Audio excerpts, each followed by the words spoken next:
Good day, class. Welcome to our General Chemistry 2 class. For this video, we are going to cover solution stoichiometry. The objectives will be, number 1, describe common laboratory procedures in determining concentration of solution, and 2, perform stoichiometric calculations for reactions in solution.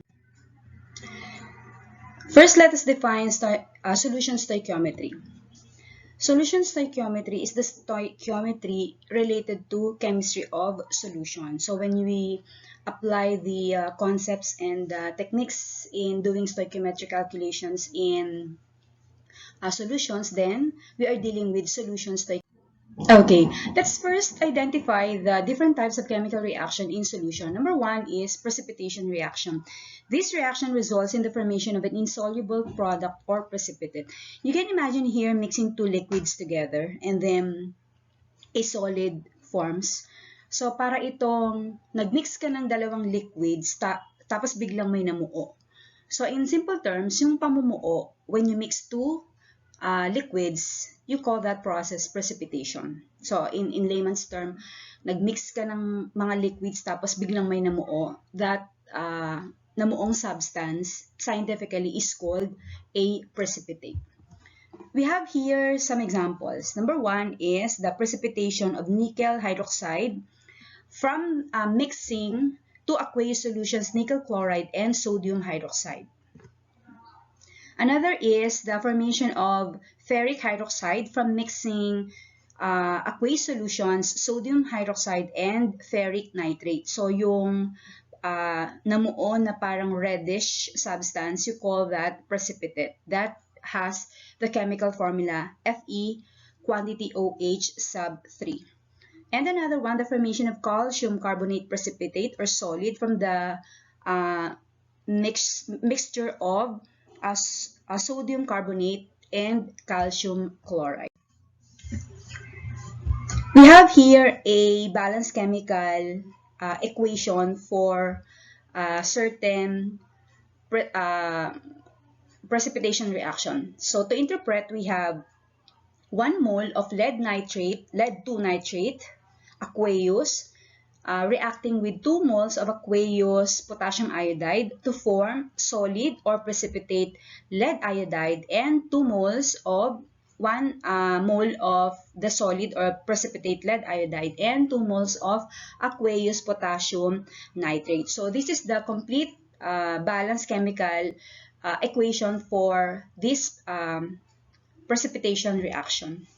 So looking at the ionic equation, we have 1 unit of lead ion in the aqueous solution combined with 2 units of nitrate in that solution, and then those ions in a solution combining with another aqueous solution that contains 2 units of potassium ions and 2 units of iodide ions. So all the 4 ions are present in the 2 combining aqueous solutions. After mixing, aqueous solution as one of the 2 products contains 2 units of potassium ions and 2 units of nitrate ions. The other product, which is the precipitate, as indicated in subscript solid, is lead iodide. We have here the net ionic equation. So we call this a net ionic equation. So you will see 1 unit of lead ion combining with 2 units of iodide ion to form 1 unit of lead iodide solid. So we have the complete chemical reaction, the ionic equation, and the net ionic equation. Other examples are number 1, copper sulfate and sodium hydroxide. Both are aqueous solutions. Combining the 2 solutions, we form the solid copper hydroxide, indicated by the arrow down. That means this is a solid substance. So mixing the 2 aqueous solutions, you form the aqueous sodium sulfate, the first product here, and the solid, the precipitate copper to hydroxide. In the other example, we have sodium sulfate, aqueous sodium sulfate, and aqueous strontium chloride to form aqueous sodium chloride and precipitate strontium sulfate. Another type of chemical reaction in solution is the acid-base reaction. This is a reaction or ionization which involves an acid and a base. So we have the general equation acid combining with a base forming water and salt. So example is hydrochloric acid reacting with sodium hydroxide to form water and salt. Another is nitric acid combining with sodium hydroxide forming water and sodium nitrate. But we have different types of acid-base reaction depending on the strength of acid or base. If it's a combination of a strong acid and a strong base, then the acid-base reaction is a strong acid, strong base reaction. If it is a combination of or a reaction between a weak acid and a strong base, then it is a weak acid, strong base, acid-base reaction. Or if it's a strong acid and a weak base reaction, it is a strong acid, weak base chemical reaction. In strong acid, strong base reaction, there is complete ionization, meaning all the ionic compositions or components of both the acid and the base are completely disintegrated from their units, from their molecules to form neutral water and the salt as another product. If it's a combination of a weak acid or a weak base and a strong base or a strong acid, like the second and third here, there are two steps. First step is the partial ionization of the weak acid or the weak base. The ions formed from either the weak base or the weak acid will further combine with the strong base or strong acid for the completion of ionization. So only between strong acid and strong base is complete ionization occurring or happening. Between strong acid and weak base or strong base and weak acid, two steps: partial ionization, and then the ions formed will further be neutralized by the strong acid or a strong base for complete ionization. And the third type of chemical reaction in solution is the oxidation-reduction reaction, or also known as the redox reaction. This reaction involves electron transfer. So we have here an example, the oxidation of zinc metal by a strong acid. Okay, this is the ionic equation for the redox reaction involving this zinc metal here. So as you can see, zinc in the solid form reacting with the hydrogen ion of an aqueous solution or a strong acid, for example HCl or hydrochloric acid. Combining the two or from the reaction, zinc is oxidized while hydrogen is reduced, forming hydrogen gas. So the oxidation reaction involved here is zinc losing 2 electrons to become an ion zinc positive 2.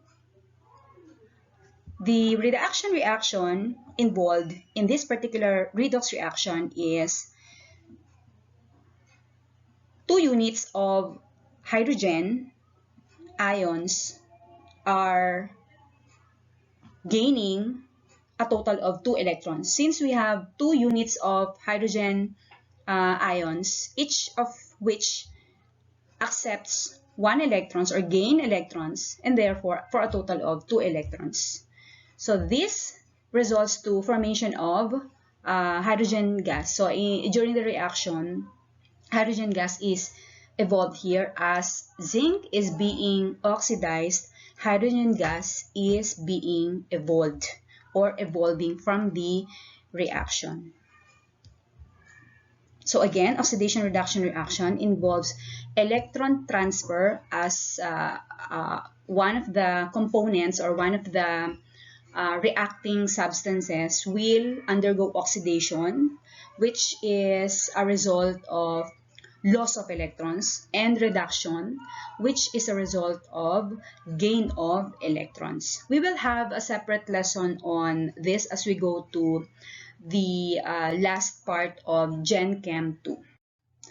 Okay, for more examples of redox reactions, we have 4 moles of aluminum reacting with 3 moles of oxygen to produce 2 moles of aluminum oxide. So in the atomic level, you just look at the oxidation numbers. There are rules in determining oxidation numbers, but details will be discussed as we go to another chapter on redox, which is a part in the latter part of the last quarter. So meanwhile, let's have the oxidation numbers of the reactants aluminum and oxygen 0. After the reaction, the oxidation number of oxygen becomes positive 3, which is a result of loss of electrons, and oxygen negative 2, which is a result of gain of electrons. So aluminum, having increased its oxidation number, is the one that did undergo oxidation.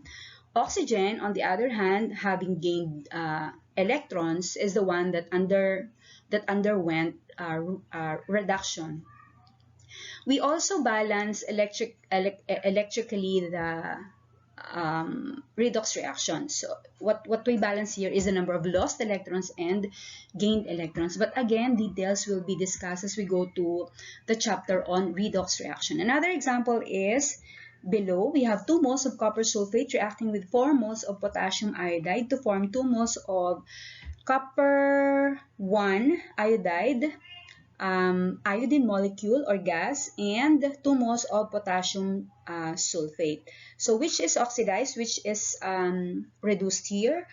Copper from positive 2 went down to positive 1, meaning it is reduced. So copper is the one that did undergo reduction reaction. So whichever decrease in oxidation number, that's the substance that did undergo reduction.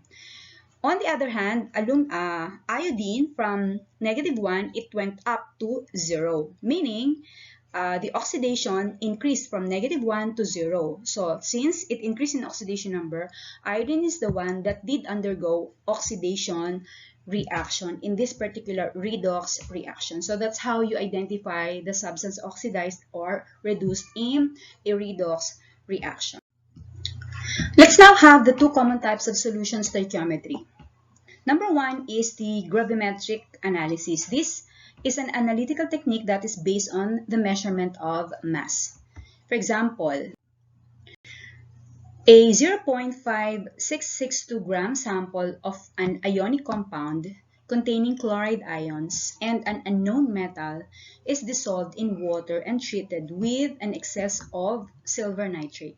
If 1.0882 gram of silver chloride precipitate forms, what is the percent by mass of chlorine in the original compound? So what is asked in the problem is the percent by mass of the chloride ions from the original or in the original compound.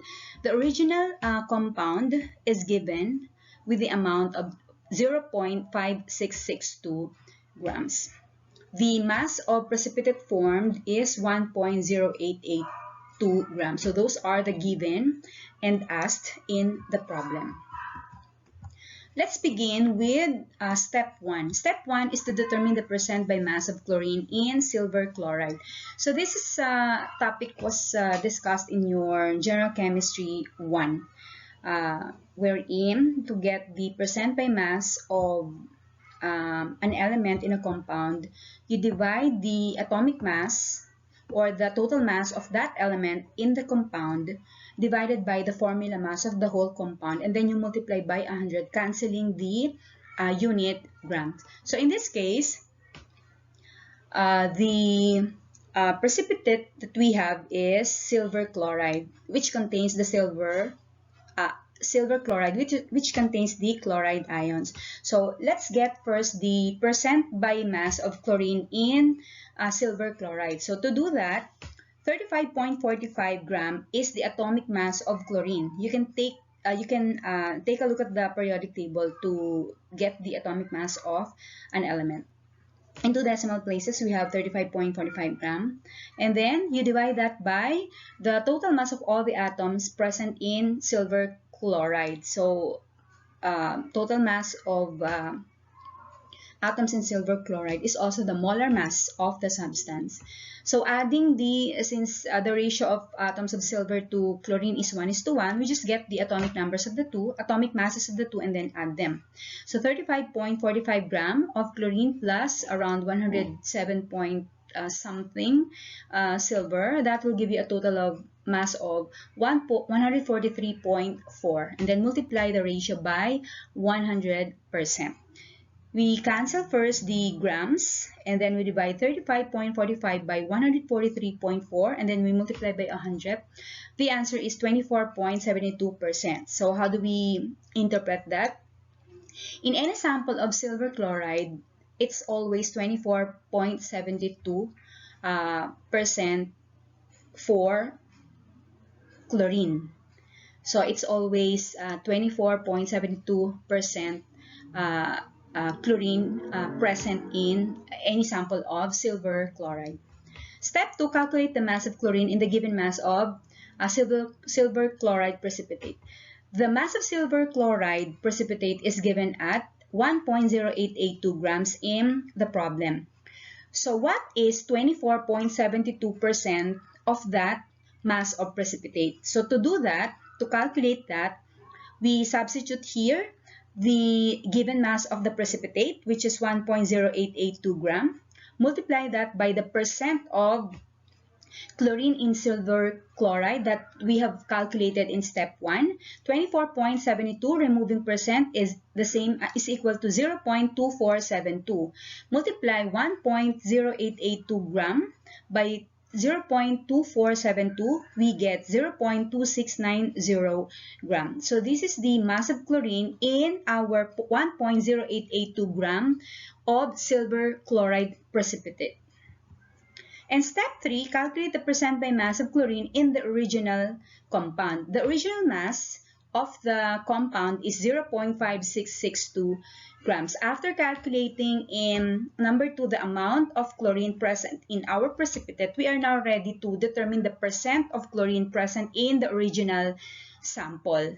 So to do that, the mass of chlorine that we calculated in step 2, we substitute it here, 0.2690 gram, and then divide that by the given mass of the sample, 0.5662 gram, multiply the ratio by 100%.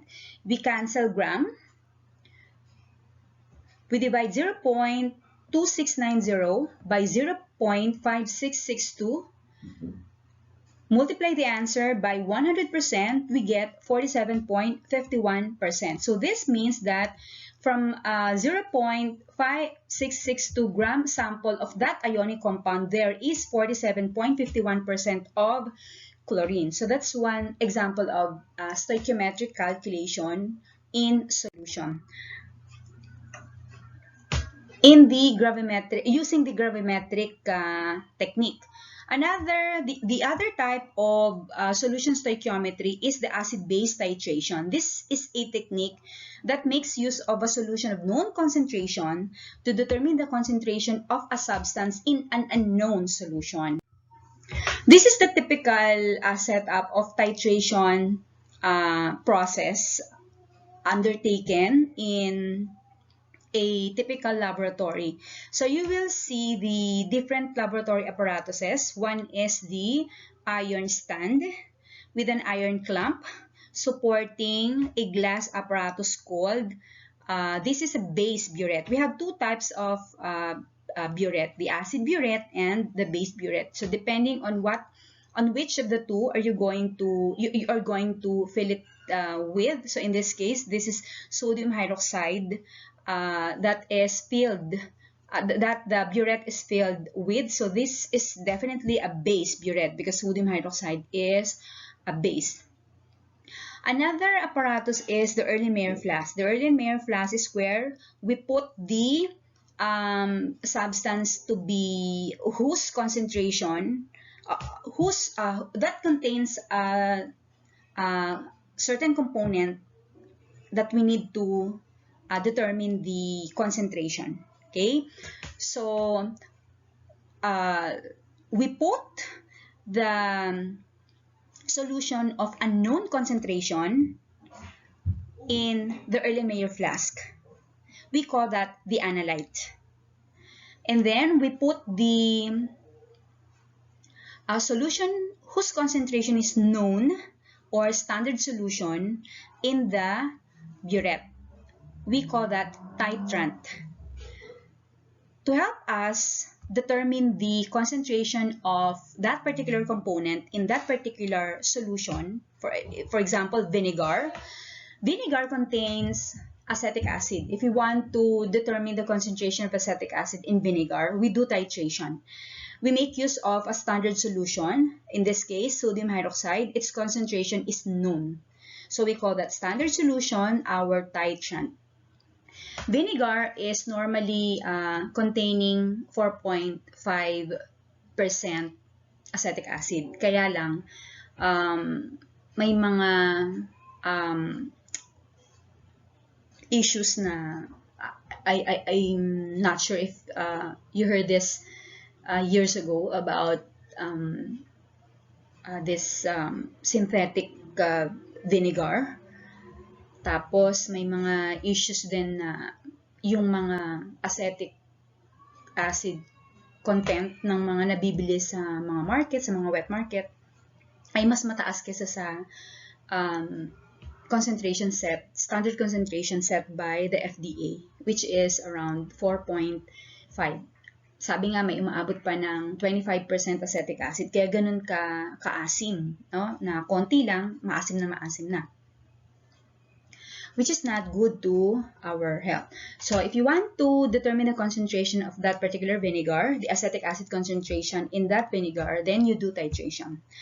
In the second procedure, but before we do titration, we add what we call an indicator.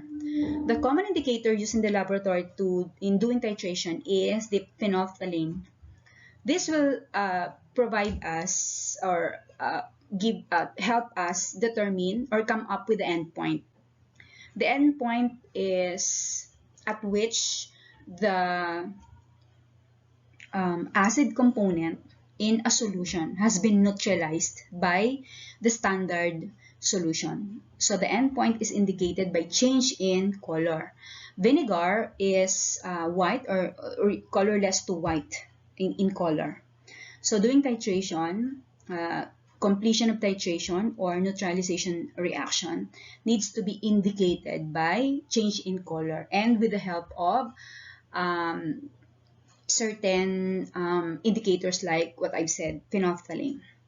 So what you do is you draw liquids of known concentration. So yung nasa burette po, idodraw natin ng gradually.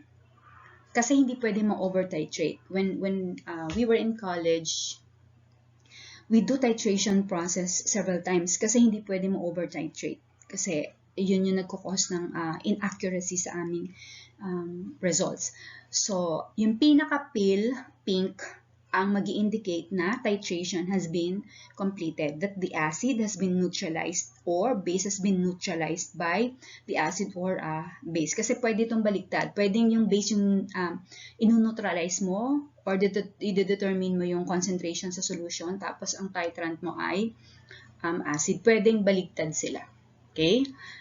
So until the solution of a known concentration has turned pale pink, that neutralization has been completed, meaning all the acid component in the solution has been completely neutralized by the standard solution.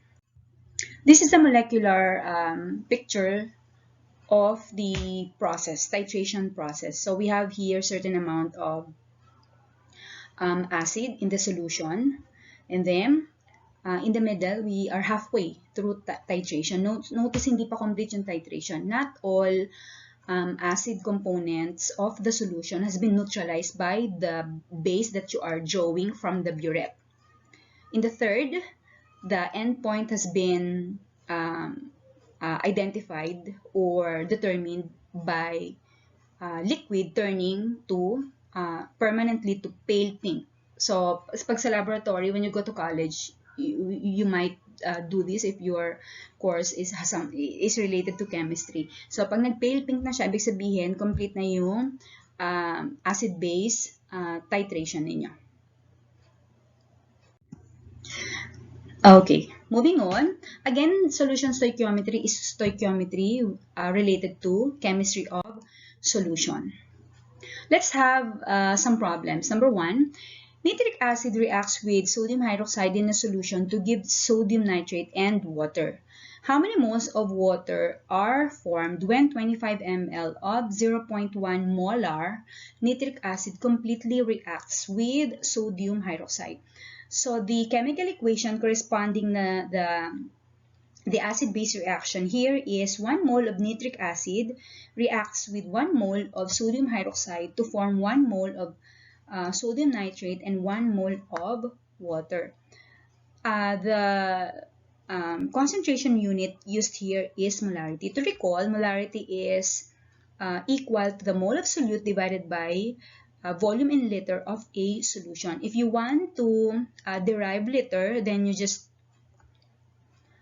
transpose volume to the other side or exchange their position. So initially we will have molarity times volume equals moles of solute, and then transposing molarity to the right side of the equation, you will have the final equation volume solution in liter equals mole of solute over or divided by molarity. Now to solve the problem, we will do 2 steps. Step 1 is to calculate the number of moles of nitric acid that reacted with the base. Okay. So to determine the mole of nitric acid, we use the equation that we can derive from the formula of molarity. We have molarity of the solution multiplied by the volume of the solution in liter. Substituting the given, molarity of the solution of nitric acid is 0.1 molar.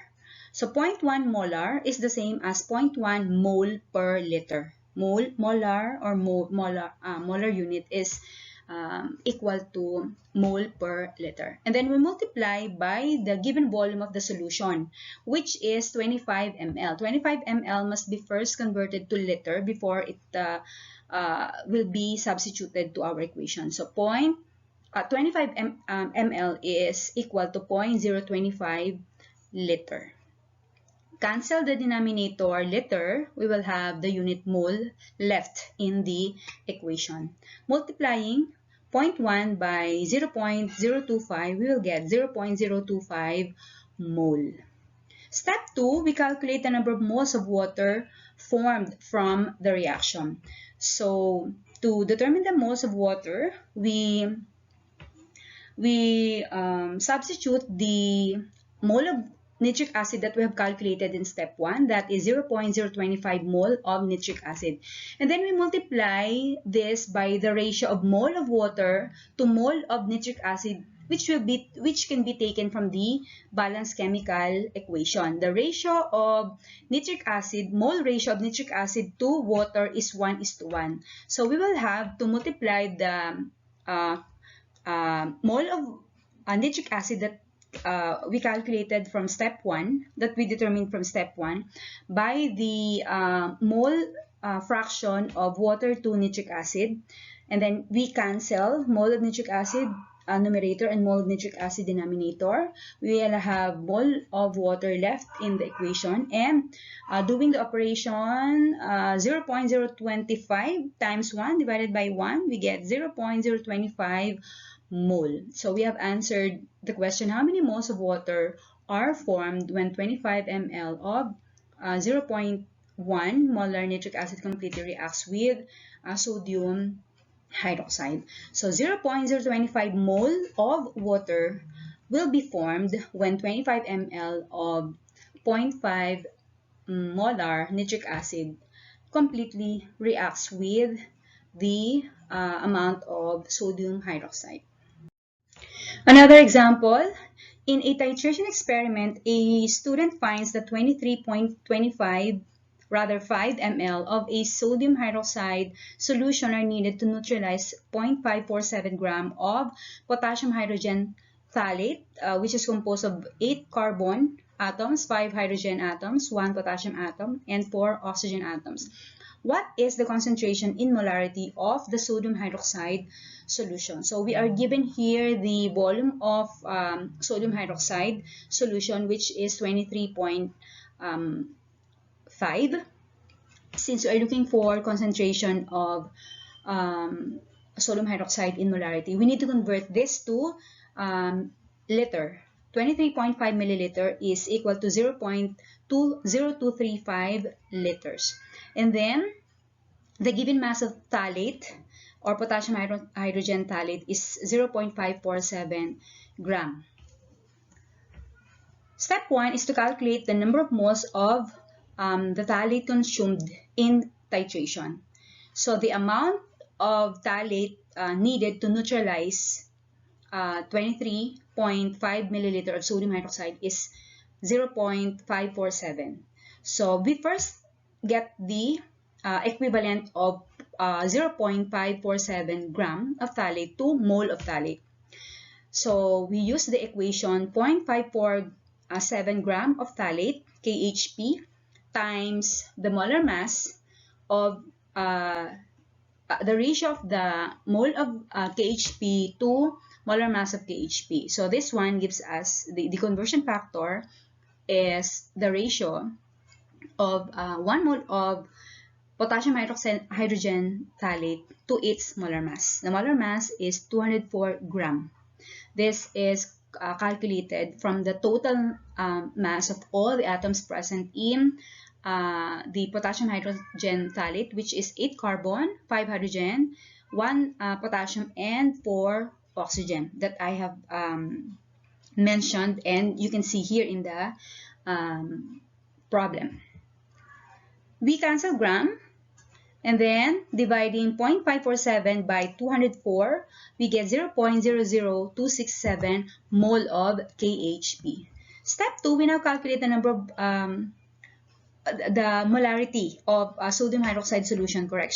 Calculate the molarity of sodium hydroxide solution. The formula of molarity is mole of solute divided by liter of solution. So the given mole of solute is calculated in step 1, which is 0.0267 mole. You divide that by the given volume of solution, which in liter is 0.0235 liter. So getting the ratio, you will get 0.114 mole per liter. So that answers our problem. Another is, what volume of 0.47 molar hydrochloric acid reacted with enough zinc to produce 1.50 gram of zinc chloride based on the following reaction? So to interpret the reaction, we have 1 mole of zinc reacting with 2 moles of hydrochloric acid to form 1 mole of zinc chloride and 1 mole of hydrogen gas. So first is to determine the mole of zinc chloride. To get that is to make use of the initial mass of zinc chloride, which is 1.50 gram. Multiply that by the ratio 1 mole equals 136.29 gram of zinc chloride. That is the molar mass of zinc chloride. 1 mole of that substance is equal to its molar mass.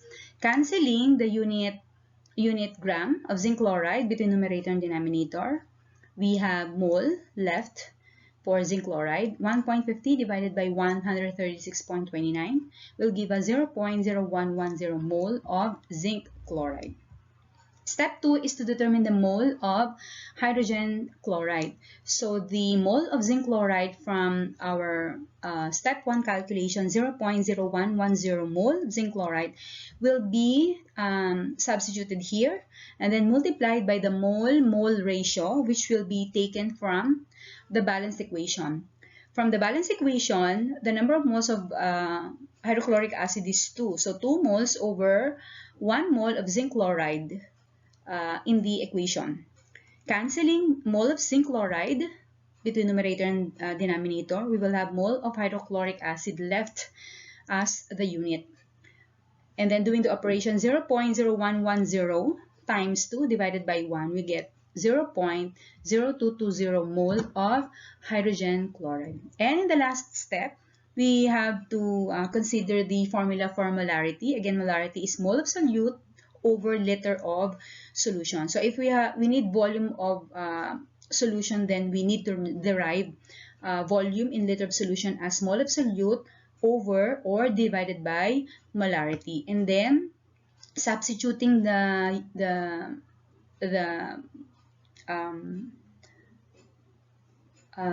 given, we have, or the calculated mole of hydrochloric acid, we have 0.0220 mole divided by the given molarity of hydrochloric acid, which is 0.0470 mole. And then cancelling similar units mole between numerator and denominator, we'll have liter left in the equation. And then doing the operation, 0.0220 divided by 0.470 liter, we have 0.0468 liter or 46.8 milliliter. So that will be the volume of HCl that reacted with zinc in order to produce 1.5 gram of zinc chloride. So for more practice, you can do this at home. Thank you for watching. Until next time.